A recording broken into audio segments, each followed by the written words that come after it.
Peace. Trevor wears old teeth.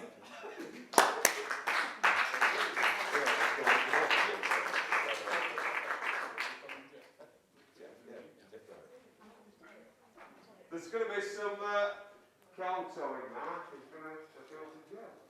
No. I came last month for the first time and I read this piece. I've been busy since then. I've written a couple more. But last month, Tony asked me to come back and read this again. And with Jeff's interest in Orgreave Truth and Justice campaign, I know now why he asked me to read it again. So I'll not read my new stuff, I'll read this one. It's called The Truth.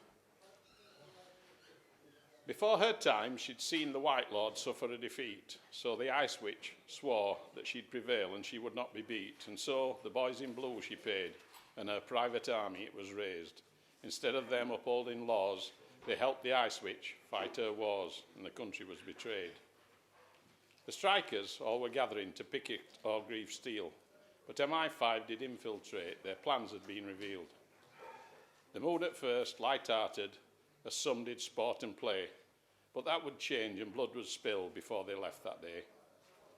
The miners were escorted onto the battlefield, where thousands of policemen were ranked with riot shield.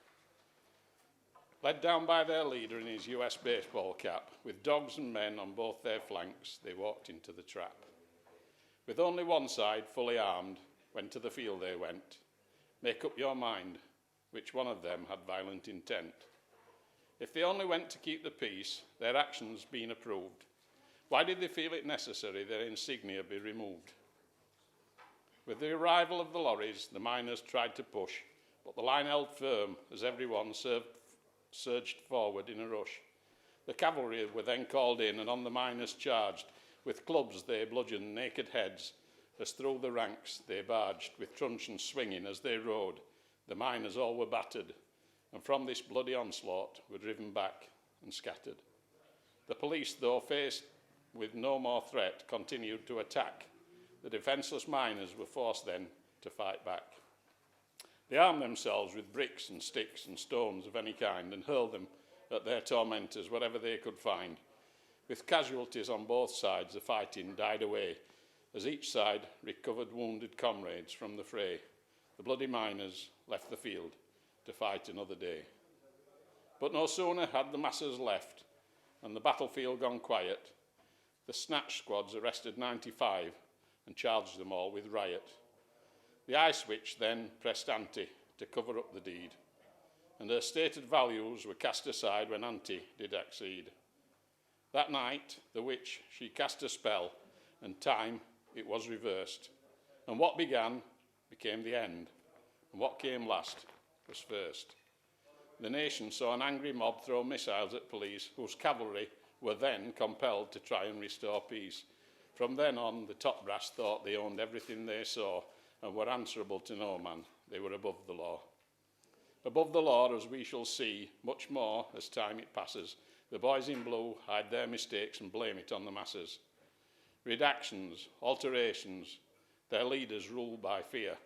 They cause reports to alter, evidence to disappear. Anyone to criticise or show them in bad light are made to alter statements and told to put it right. An officer who shows concern, expressing how they feel, are told to reconsider and quickly brought to heel. In '89 at Hillsborough, where 96 fans died, when orders came from those in charge, the gates they were thrown wide.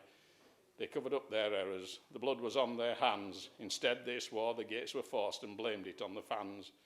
In Rotherham, to stop child abuse, the council didn't try. Concerns were raised, but in response, they all turned a blind eye. But many times police were told, so they should hang their head, to ignore it and prioritise the car crime spate instead. Then they denied they ever knew, but when the word got round, all reports just disappeared. No records could be found. So once someone's above the law, if you let them, woe betide. Once the genie's out the bottle, it won't go back inside. In '84, it wasn't just the miners forced to yield, but trust and truth and honesty were lost on Orgreave Field.